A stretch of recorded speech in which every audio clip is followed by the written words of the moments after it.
जी।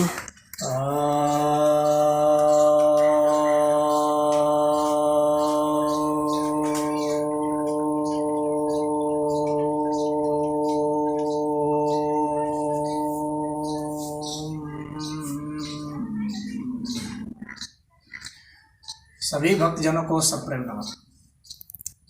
भक्तों, आज आपके गांव जगदीशपुर में आया हूँ तो ये काली जी का मंदिर है, तो मैं समझता हूँ कि कुछ काली जी के ऊपर ही कुछ चर्चा हो जाए जो आपके जीवन से संबंधित हो।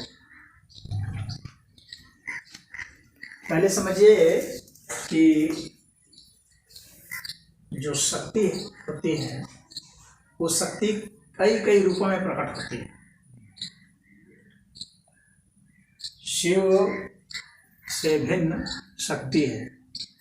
शिव जो है वह चेतन सत्ता है और जो शक्ति है वो ये प्रकृति है। इस प्रकृति में भी दो अस्तित्व हो गए, एक वह जो शक्ति है और एक वह जो पदार्थ है। पदार्थ मतलब कि जो जिसको हम लोग देख पाते हैं, जो स्थूल है, मोटा चीज़ है, जैसे कि मान लीजिए दीवार है, तो यह जो है ये पदार्थ हो जाएगा। लेकिन ये दीवार जिस शक्ति से जुटा हुआ है आपस में, उस शक्ति की बात हम लोग करते हैं। जैसे कि ये मिट्टी है, ये पदार्थ है, लेकिन मिट्टी जिस चीज़ से जुटी हुई है वो शक्ति है।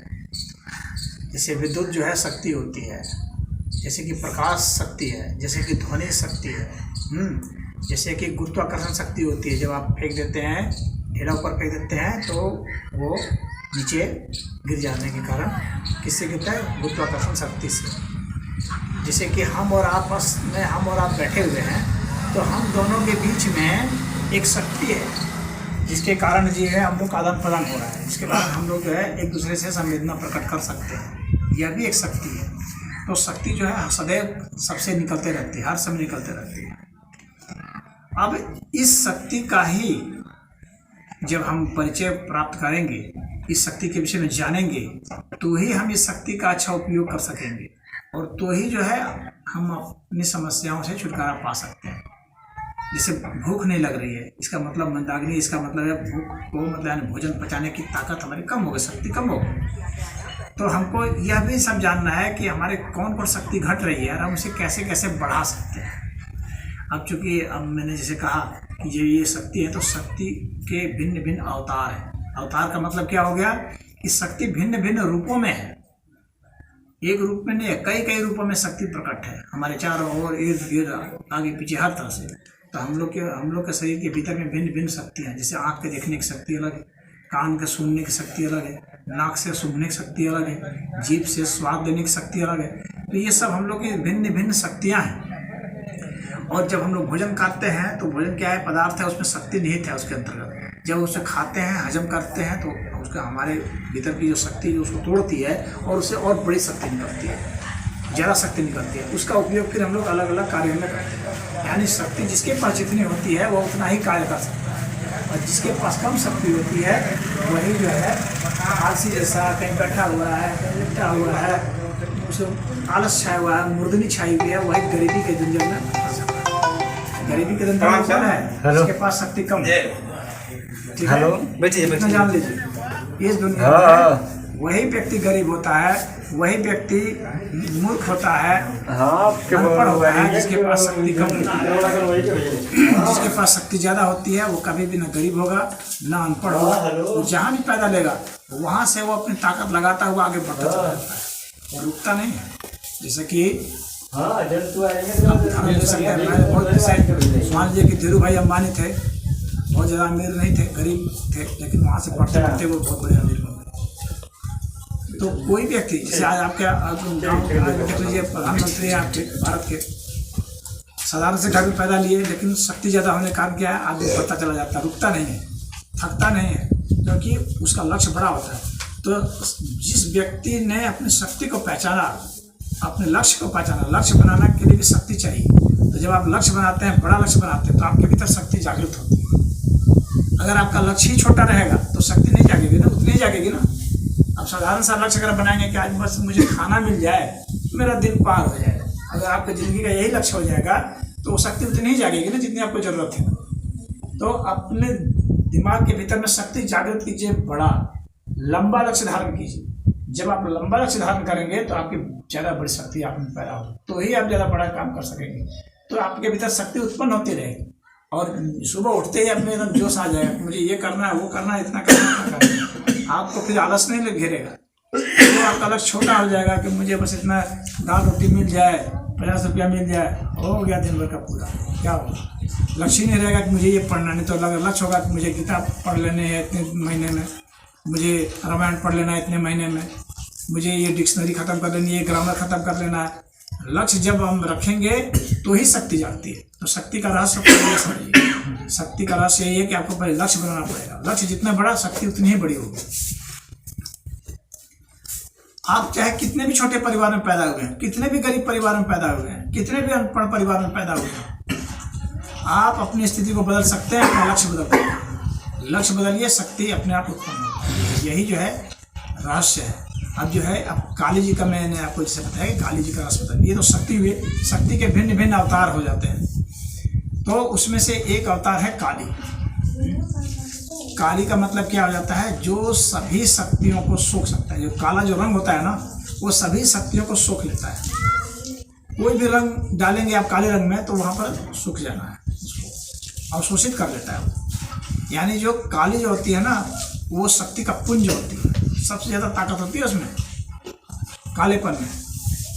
देखते हैं अंधकार हो जाता है ना, कितनी भी रोशनी जला ले, अंधकार में सब रोशनी गायब।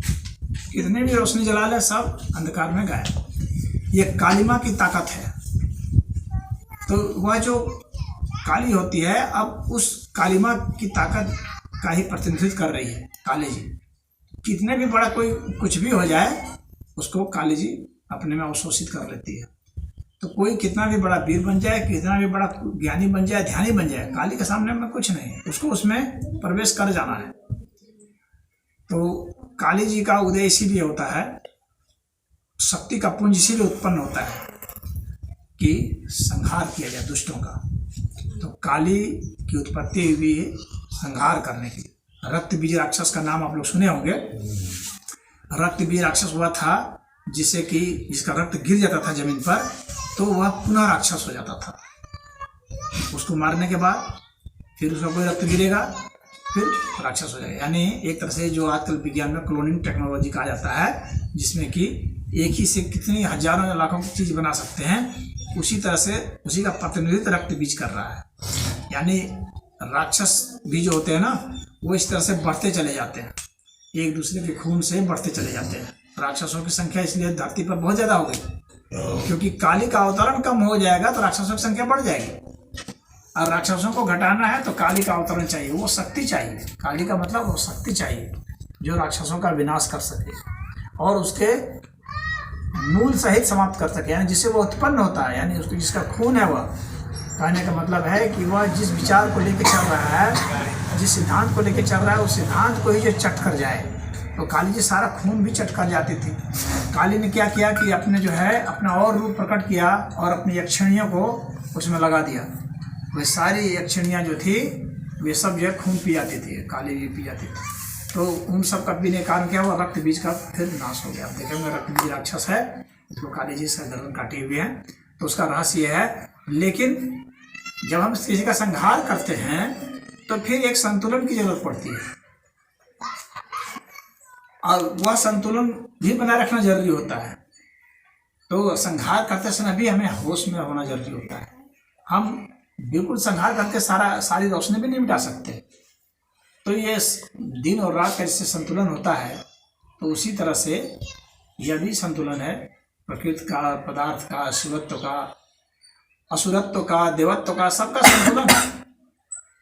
असुर का भी होना जरूरी होता है, क्योंकि देव जो है उनका जब गुमान बढ़ जाएगा, वे जब शोषण करेंगे, अत्याचार करेंगे, तो उसका जो है राक्षसों के द्वारा उसका वध कराया जाएगा।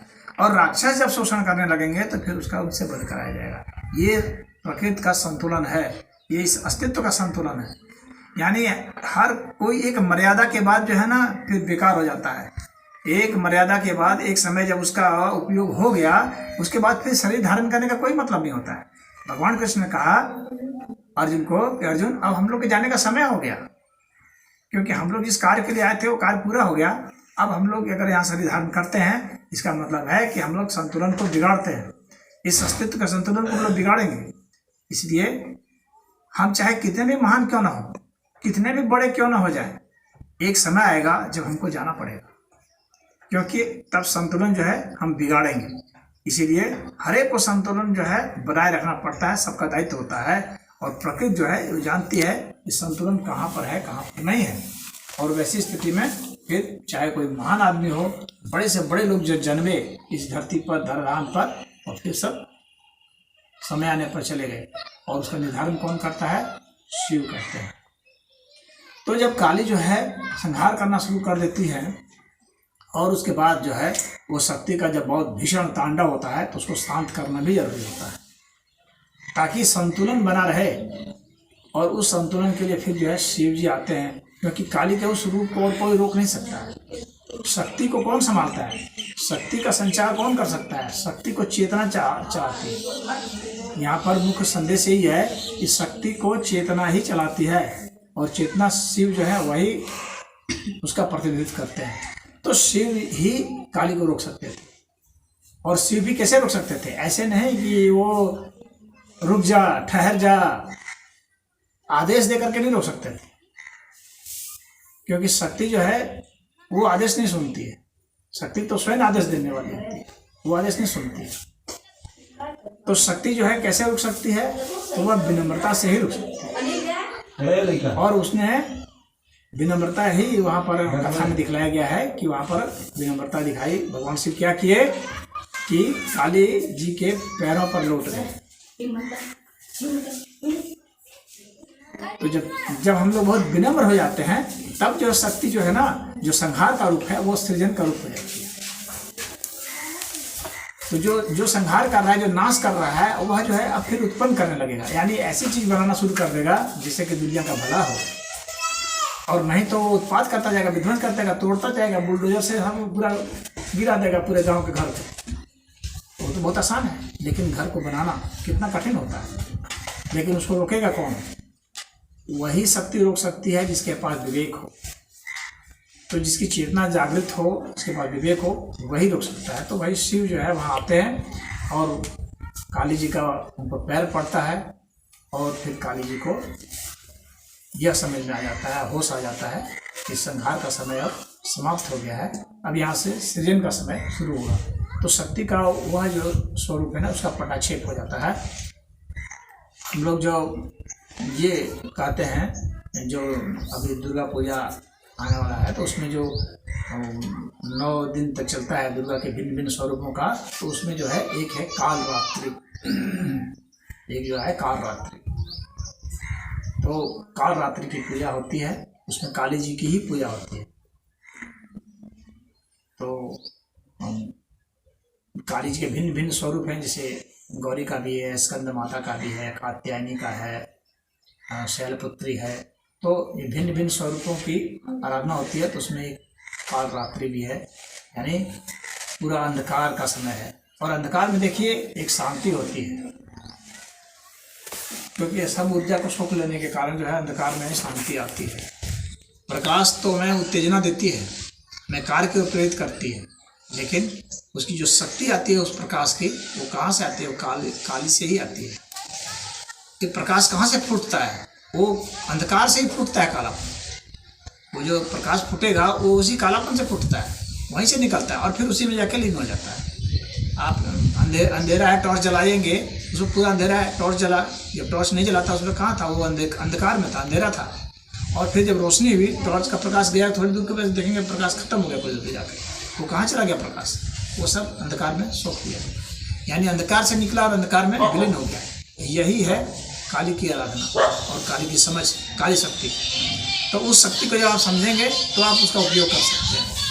तो यह जो है हमारी बात हो गई, हमने आपको आध्यात्मिक जो पहलू है उसको समझा दिया।